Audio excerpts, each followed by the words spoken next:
Life's full of surprises you can't predict.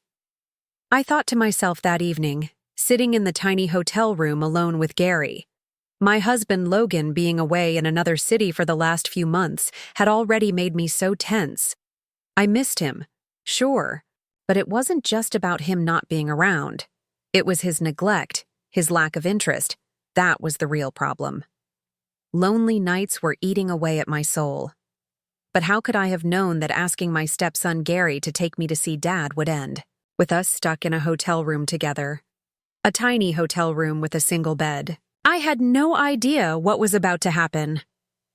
Let me tell you everything from the very beginning, every little detail. Trust me, the end of this story is going to be way more exciting than you expect. That morning, as I was leaving the house, I caught a quick glimpse of myself in the mirror.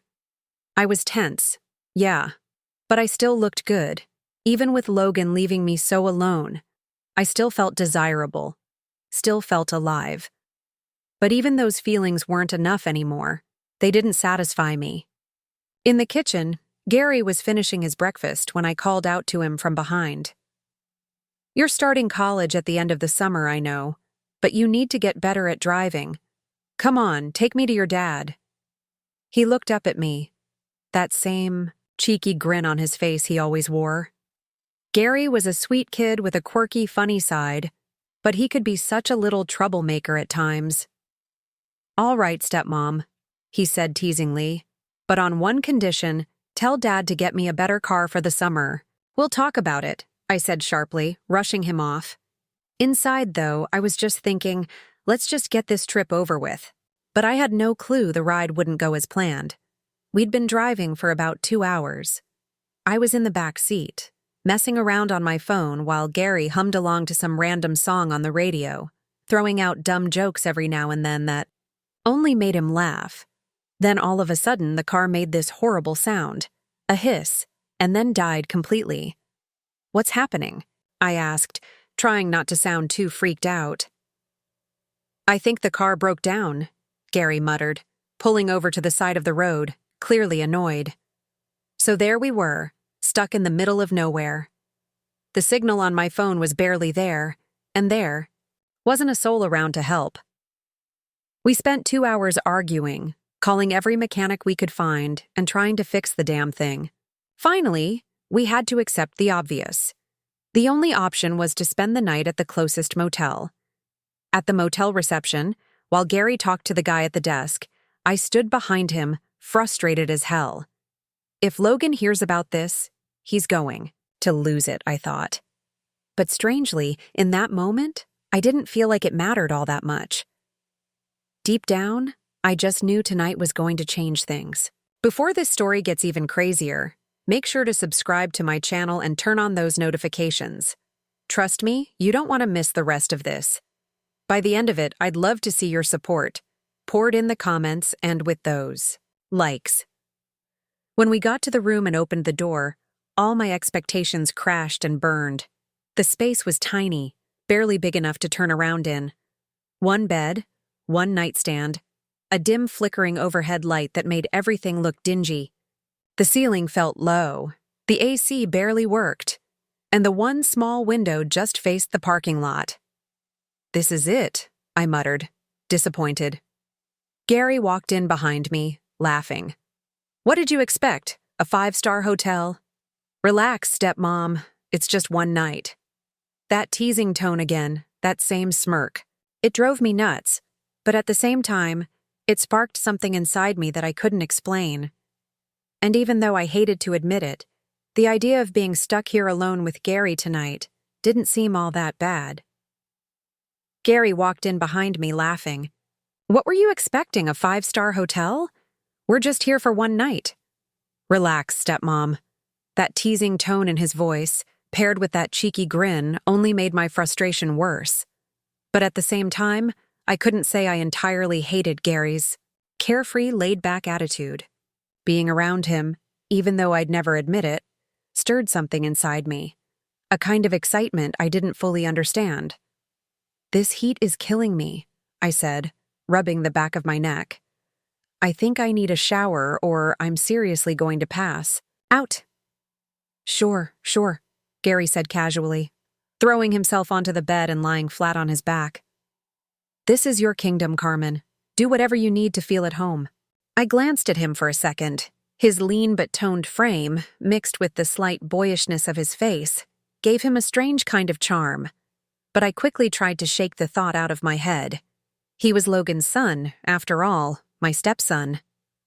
I stepped into the bathroom and shut the door behind me. For a moment, I just stared at my reflection in the mirror. My hair was stuck to my skin from the heat, but I still looked good. I still had that spark. Turning the shower on, I let the water run and stepped under it, hoping it would wash away the mess of emotions building up inside me. I'm 47 years old, I thought, and Gary, he's not a kid anymore. He's 22, about to start college, and here we are, stuck together in this tiny hotel room for a couple of days. The thought both unsettled and excited me in a way I couldn't quite describe. Logan popped into my mind. Logan, I wanted to surprise you. I wanted to come see you, to be with you. But now I'm here, stuck in this hotel room with your son, and I don't know how to feel about it. The steam from the shower filled the small bathroom, the heat relaxing my body even as my mind raced. Gary's grin, his easygoing nature, it was sparking something unexpected inside me. Standing under the stream of water, I couldn't tell what this spark might turn into, but I knew something was changing. Later, I decided to head downstairs for dinner and clear my head a bit. I threw on a light, flowy dress. It was perfect for the heat, but it also made me feel a little more at ease as I was trying to shake off this weird tension. The hotel restaurant was simple but cozy, fitting for a place this small. I ordered a light meal and a glass of wine, hoping it would help me relax. The sun had set and the streetlights outside the hotel were glowing softly. Sitting there, I couldn't stop my mind from wandering back to the room upstairs. I wondered what Gary was up to right now. Someone as restless and full of energy as him probably wasn't having much fun being cooped up in a cramped room. But somehow, that relaxed attitude of his, so effortless, so carefree, was driving me crazy in a way I couldn't quite explain. When my wine was gone, I gave my plate a final glance and made my way upstairs, taking slow steps. When I reached the room, everything was so quiet. I opened the door and the sight that greeted me left me momentarily breathless. Gary had taken a shower and was lying on the bed in just a robe, completely knocked out. His half-open robe revealed most of his lean, fit body. His damp hair fell over his forehead, and there was a faint smile on his lips, like he was dreaming. My heart started pounding. It was the last thing I expected to walk into. For a second, I froze by the door, unsure of what to do. Inside me, there was this strange mix of emotions. I felt embarrassed, but I couldn't take my eyes off him. Carmen, what the hell are you doing? That's Logan's son. I scolded myself internally, but my eyes betrayed me, drawn to the part of his robe that had slipped further open. What I saw stirred something warm inside me. The small size of the room only made things worse. There wasn't another bed. It was either sleep next to him or spend the rest of the night in a chair. And in this heat, the thought of a chair seemed impossible. I stepped into the room slowly, Gary's steady, rhythmic breathing filling the space. I took a deep breath, trying to focus, but the chaos inside me made it impossible to think straight. I had to pull myself together. Okay, Carmen, I muttered to myself. It's just one night, nothing more. This doesn't mean anything. I wanted to surprise Logan, and now I'm stuck here. Be rational. Keep it together. I took a few steps toward the bed and looked at Gary. The innocent expression on his face only made my already tangled thoughts even more complicated. I sat down on the edge of the bed, wondering how I was going to make it through the night. In the middle of the night, a soft sound woke me up. I barely opened my eyes just enough to scan the room. I noticed Gary shifting on the bed. He seemed half asleep, running his hands through his hair and scratching his head lightly. I found myself watching him, but I kept my eyes only partially open, pretending to still be drowsy. Inside, though, I was anything but calm. Then I felt it, his eyes on me. My heart started racing. He was watching me. I tried to keep up the act, maintaining the sleepy look on my face and staying still, but inside I was buzzing with energy. Untie the belt of his robe. As it loosened, the robe slipped off his shoulders, revealing more of his toned young body. The way his muscles moved slightly with his motions sent a strange warmth through me. I couldn't stop myself. In that moment, I realized two things. I had no control over what was happening, and part of me didn't even want to stop it. Gary pulled out a pair of shorts from the wardrobe. While doing so, he kept glancing back at me as if trying to figure out whether I was awake. His looks made me even more excited. I was trying hard not to give anything away, but at the same time, I let the moment completely take over me. After putting on his shorts, he didn't come back to bed. Instead, he sat on the chair in the corner of the room and just started watching me. Being watched so intently was both unsettling and stirred something indescribable deep inside me. I kept my eyes shut, pretending to sleep, but how long could I really keep up this act? Finally, I couldn't take it anymore and sat up. When my eyes met Gary's, I made sure my voice didn't tremble as I said, without hiding how I felt, "You're making me so excited. Gary." I could feel those words hang in the air. At that moment, I knew nothing would ever be the same again. Gary's eyes flickered for a second, then he took a deep breath and started to speak. "I don't know, Carmen," he said, his voice low but steady. "We've been staying under the same roof for a while now, ever since my dad's been away. The more time we spend together, the more I feel for you. You might not realize it, but sometimes I can't hide the admiration I have for you. Right now, this feels like some kind of dream." His words caught me off guard, but they also stirred something inside me. Gary wasn't looking away. His eyes held mine with a kind of honesty and passion that had me completely captivated. "I got to get up early to get the car fixed," he went on, though his voice sounded like he was trying to convince himself. But his gaze didn't waver, not even a little. "But right now, I just can't take my eyes off you, Carmen. I've never felt this way before." My heart was racing. In that moment, I moved to the edge of the bed and sat down on the chair right in front of him. My eyes locked onto his. The energy between us was so intense it didn't need words. We sat there in silence for a moment before I puckered my lips slightly and fixed my eyes on him. "Gary," I said slowly, my voice carrying both curiosity and, "Are we talking about the same thing?" Gary's gaze deepened, like he wanted to live this moment through feelings rather than words. He didn't reply, but the look in his eyes said it all. And that's when I realized there was no turning back for us. As I stared into his eyes, a surge of courage and uncontrollable desire welled up inside me. The mix of hesitation and passion in his eyes only pushed me further. Taking a deep breath, I started to speak again, my voice calm but firm, drawing his full attention. "When I came into the room, you were asleep. Your robe was a little open, and I couldn't take my eyes off you. It got to me more than I expected. We can't run from these feelings. We both know that." As my words hung in the air, I took a step forward and slowly stood up. His eyes followed my every move, his breathing quickening. I couldn't hold back the excitement surging through me. My fingers reached for the sash on my dress, and as I slowly untied it, I could hear the change in his breathing with every move I made. "I think," I said, my voice dropping to a whisper, "we need to even things out." "Gary." I slowly unzipped the back of my dress. The fabric slipped off my shoulders and slid down to the floor.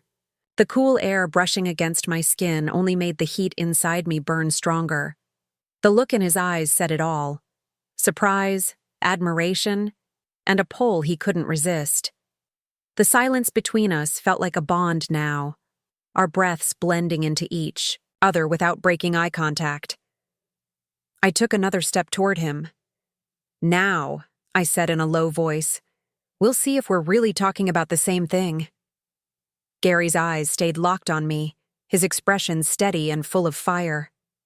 Suddenly, he stood up, never taking his gaze off me, and turned on the room light.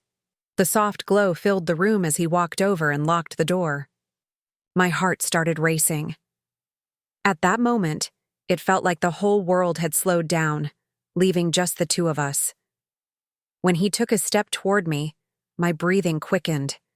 He seemed to be trying to read my eyes, but at the same time, he was fully aware of the silent pull between us.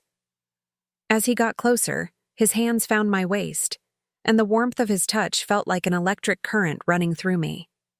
Without saying a word, he leaned in, his eyes dropping to my lips. I didn't object. I couldn't. Everything about this felt natural, like it was meant to happen. When his lips finally met mine, all the tension inside me melted away. His kiss was slow, exploratory, but carried an undeniable passion. My hands instinctively reached for his shoulders, feeling their strength and warmth surround me. The space between us completely disappeared as our breaths mingled. That moment felt like an explosion of all the unspoken emotions between us. Gary's youth and energy collided with the depth of passion I'd carried over the years. It was the start of something, a beginning both terrifying and exhilarating. That night, there was no hiding what we felt for each other anymore. I let myself fall back onto the bed, my body exhausted, but my mind racing. My breathing was still uneven. My foot brushed against the fabric of my dress, lying on the floor. I felt Gary's eyes on me, an intense and quiet energy radiating from his gaze.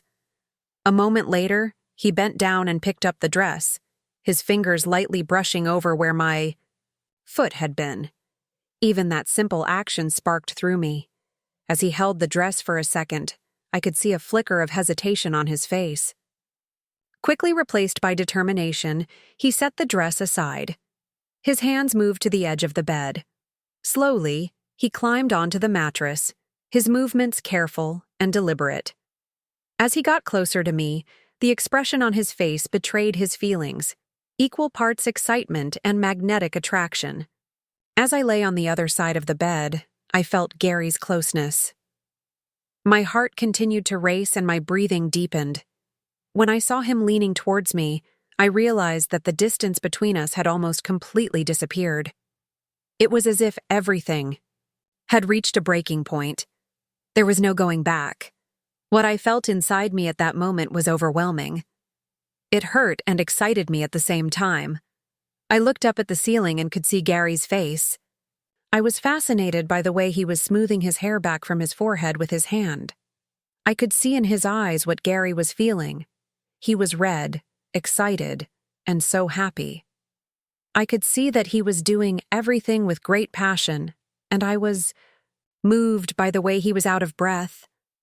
Gary had accelerated my emotions to the point that I was glad the car had broken down. "I'll never forget this hotel," Gary said in a trembling voice, his words forced out, each one as heavy as a sip of breath. His eyes were locked on me, but his hands were shaking slightly. His body was tense, his muscles contracting, each movement a little more careful and precise, as if he wanted to hold a memory. "I definitely don't want my father to sell the car anymore," he added. After these sentences, he let himself fall next to me, closed his eyes without saying a word, and waited for his breathing to recover. I was exhausted and didn't even have the strength to speak a word. My legs wouldn't stop convulsing, and I didn't even realize how I had fallen asleep. The next morning, Gary returned with the car fixed and told me we needed to pick up Logan and head to the city. As we were on the road, I was filled with regret and mixed emotions, but at the same time, there was excitement inside me. As I looked at Gary, his eyes, his actions, everything about him was affecting me. Everything was so complicated, yet I still didn't know what would happen. I couldn't decide between the questions in my mind and the excitement. There was only one thing I knew for sure. This journey would be the moment everything changed. If you've made it this far, I know my story has excited you. Don't miss out on more. Hit the follow button, turn on notifications, and join us by leaving a comment about this story. I can't wait to hear your thoughts.